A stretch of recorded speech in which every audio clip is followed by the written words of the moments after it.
The Vatican's major crime, allowing Father Maciel to remain as an undeterred pedophile for 60 years in the Legion of Christ. Paul Lennon, former Legionary of Christ,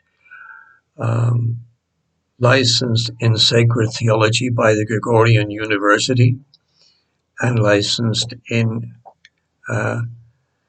mental health therapy by the Commonwealth of Virginia, USA. The Vatican's major crime, allowing Father Marcial,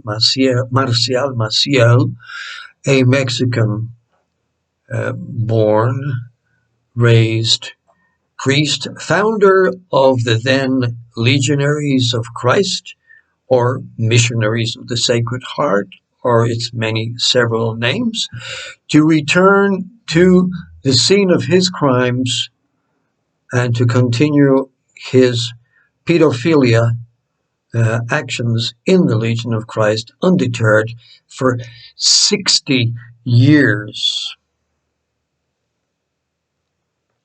Dear readers, friends, it is not Regain's policy to criticize the Pope or the hierarchy of the Catholic Church. It's not productive for us. We don't believe that it's going to help our cause in exposing the true nature of the Legionaries of Christ if we go after the Pope, the Vatican, or the Catholic Church, which people always mistake for the real church. People constantly confuse the hierarchy for all those of us who are baptized, active members of the Roman Catholic Church. However, but in this case, we cannot avoid wanting to hold popes, and especially the Vatican Curia, the apparatchiks, hold them responsible for this disaster and for these crimes against humanity, for these crimes against young children, young boys, for many years in the Legionaries of Christ. To continue with official church approval and to some extent may appear to be prospering in the Catholic Church and supported by many conservative and traditional Catholics, who I am inviting to pause and think and go beyond the appearances. I've been saying this for years, so I'm probably just like what do they call that? A scratched record. So here we're talking about Pope Pius XII through Pope Benedict being taken in, cajoled, deceived by Father Marcial. We cannot absolve them from all negligence. I'm summarizing here a longer article which was published in Regain recently. Remember us, Regain Network, 2 N's in the middle, .org, public. The article which shocked me was called "A Pedophile Should Not Be Allowed to Return to the Scene of His Crimes." This was brought to my attention by InfoSec, the Canadian cult watch organization, recently, who were following up on an ABC Net Australian news article from the 7th of April recent.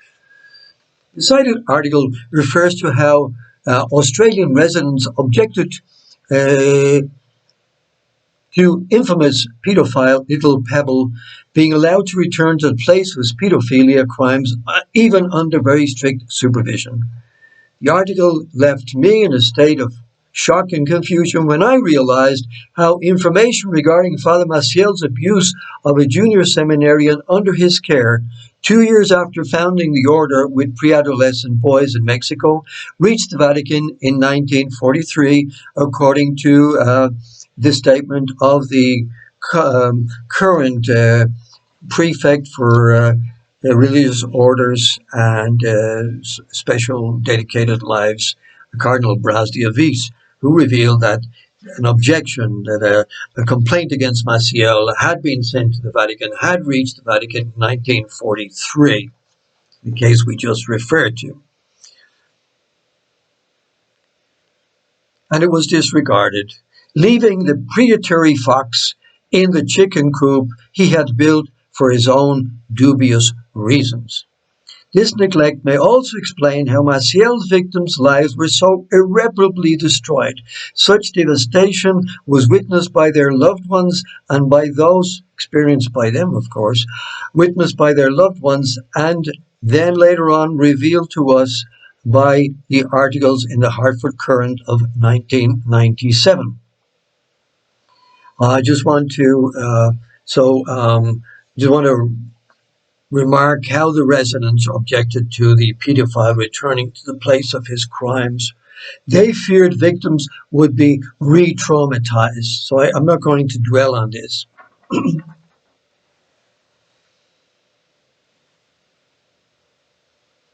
The court's decision led to hundreds of residents on the south coast of Australia signing a petition calling for Costilia Khan to be banned from returning to live at the place his crimes were committed. All children have a right to feel safe in their community, and allowing this man into our community puts our children at risk. So I'm contrasting this with the whole Vatican case.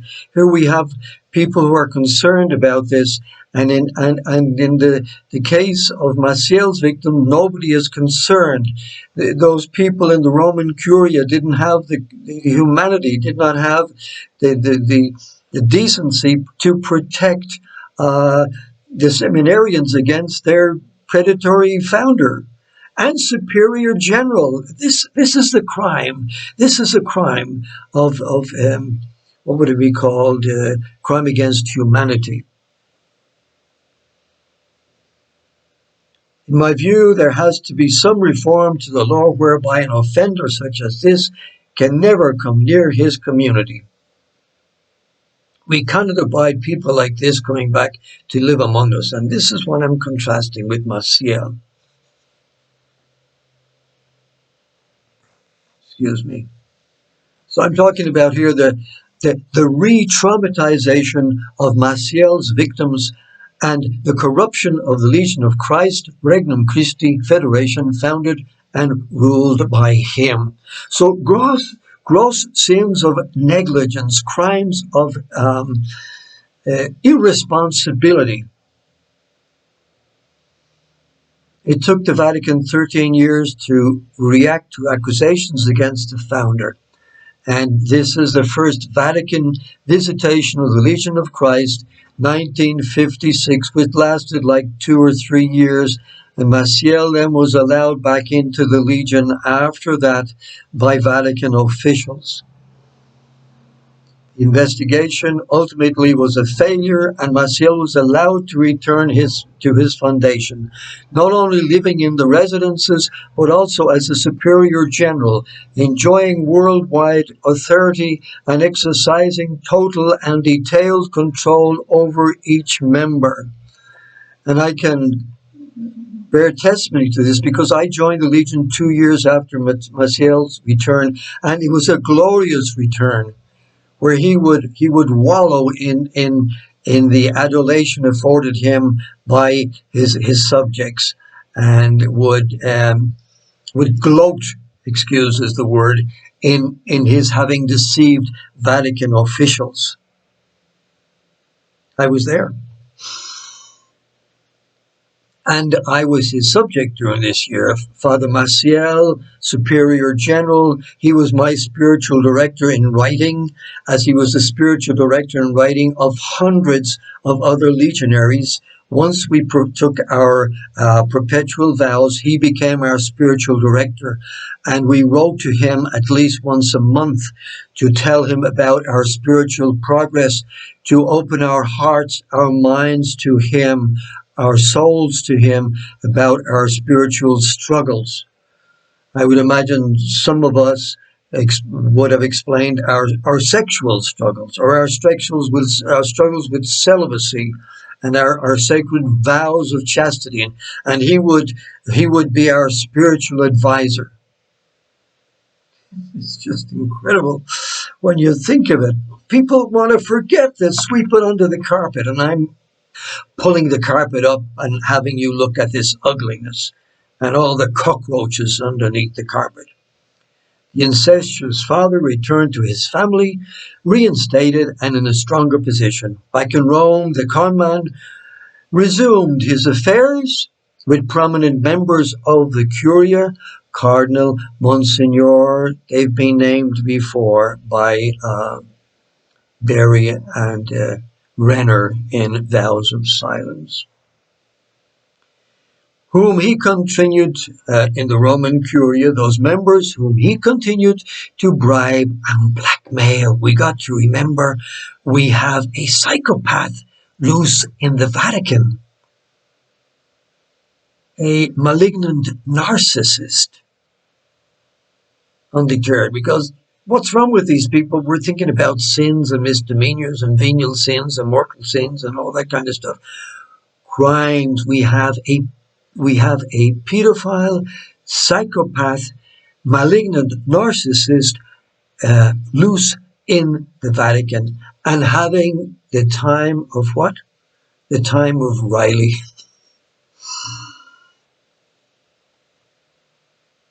The serial pedophile had already been abusing his pubescent subjects since the foundation in 1941, so the abuse went unchecked through 1956, and then for another 50 years after 1959, until his death in 2008. A further Vatican visitation, we're always so polite, after Maciel's death, failed to root out sexual predators, accomplices, complicit superiors, lackeys, and Maciel diehards in the organization. The failed visitation of what's his name, Bishop Monsignor Velasio de Paulis. Now radical changes in the structure and modus operandi occurred.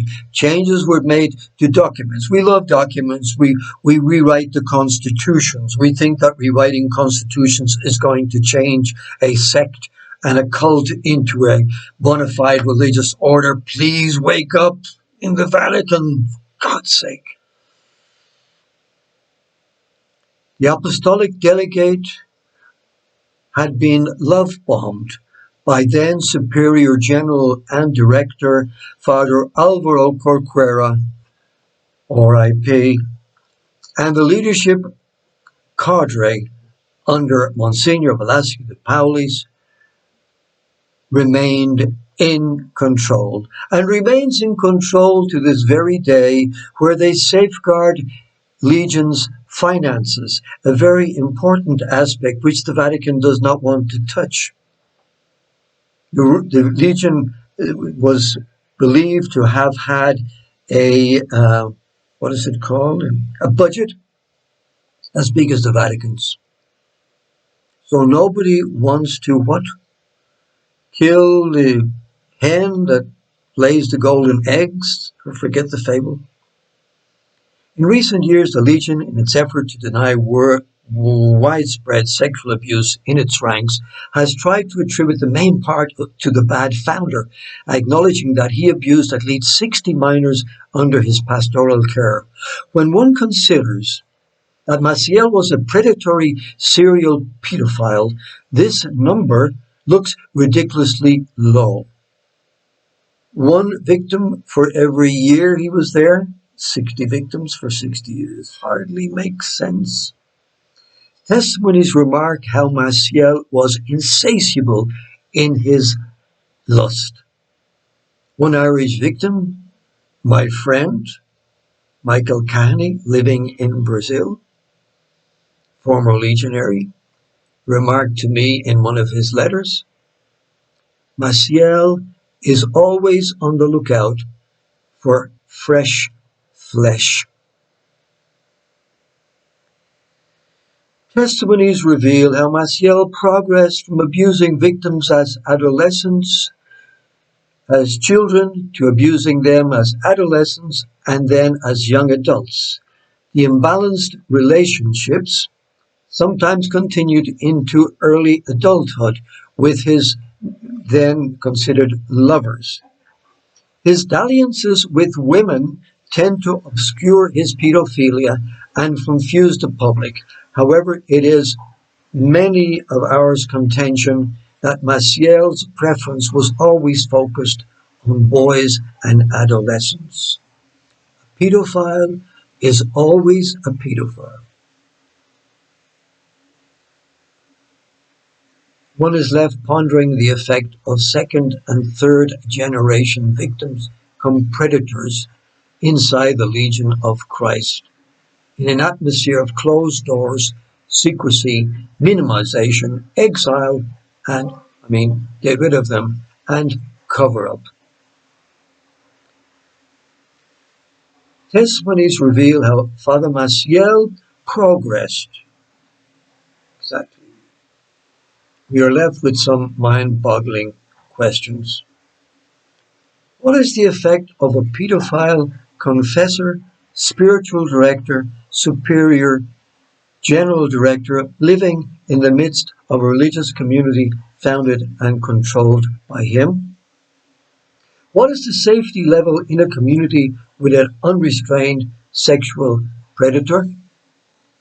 What happens when a sexual predator is your spiritual director and confessor and uses this forum to explore your sexual history and weaknesses? How is moral compass and conscience destroyed when the sexual predator tells the budding adolescent nothing is wrong, that he is doing the will of God when he pleasures his predator and he allows himself to be pleasured? What is the effect of an undeterred sexual predator surrounded by innocent boys when the predator is also addicted to morphine? What kind of actions and conversations does this superior general have with his victims when uninhibited by drug use? And the victims tell us that he would comment on the, what do they call, the sexual organs of other victims, on the size and potency of the other victims. These are our spiritual conversations with Father Maciel, founder of the Legion of Christ. Boy, hadn't he a big penis. Penis. What kind of actions and conversations? How extensive and long-lasting are the effects of Maciel, the abuser, the liar, the deceiver, on the superiors of the Legion of Christ, hand-chosen by him, and by tradition, hand-chosen in a chain effect? There's a chain effect in the Legion of Christ. The superiors choose superiors, albeit behind the facade of some democratic system. What about the disordered actions of the multiple generations of Macielites in positions of authority in the Legion Regnum Christi Federation to this day? And looking at the Vatican, questioning the Vaticans. How does the Vatican hold on to its approval of the Legion of Christ in the light of these undeniable accusations? Is it not capable of reviewing its blind approval of Father Maciel and his foundations, which were given carte blanche? How can this only be explained by deceit and mafia-like accomplices, bribes and omerta inside the Roman Curia of the Catholic Church? Is the Vatican able to admit its mistakes in having been unwittingly and or willingly misled by a consummate con man? Is it capable of reversing its erroneous approval of this flawed founder and his order? Does Pope Benedict XVI believe the filth has been cleaned from the Church? What does Pope Francis think of this half-hearted job done by his predecessor? Will he continue to handle the Legion of Christ, Regnum Christi, with kid gloves? After all, they are a money-making and priest-making machine. Look at the conveyor belt. Isn't it marvelous? And how are the many innocent victims of Father Maciel and other legionaries' sex abuse to keep the faith? How are the many thousands of former members of the Legion of Christ who have suffered sexual, physical, medical, mental, psychological, and spiritual abuse to remain faithful to church authorities who have betrayed them? A faithful remnant prays that we be able to salvage our faith in the risen Christ and the ecclesia he founded. Sadly, many have lost their faith, and many have lost the fight due to the negligence and the collusion of bad shepherds, as mentioned in the Gospel of John, chapter 10, 1 through 18. My article on Regain continues with a quote from St. Augustine on the bad shepherds, sermon number 40. And also, I have added a quotation on the church as casta meretrix, as the chaste whore, referred to in the Bible and also by some prominent fathers of the church, and more recently by the great Swiss theologian Hans Urs von Balthasar. I leave these considerations to you and to your study of my article on Regain. Thank you. Sorry. Thank you for your attention, and sorry for the sad news.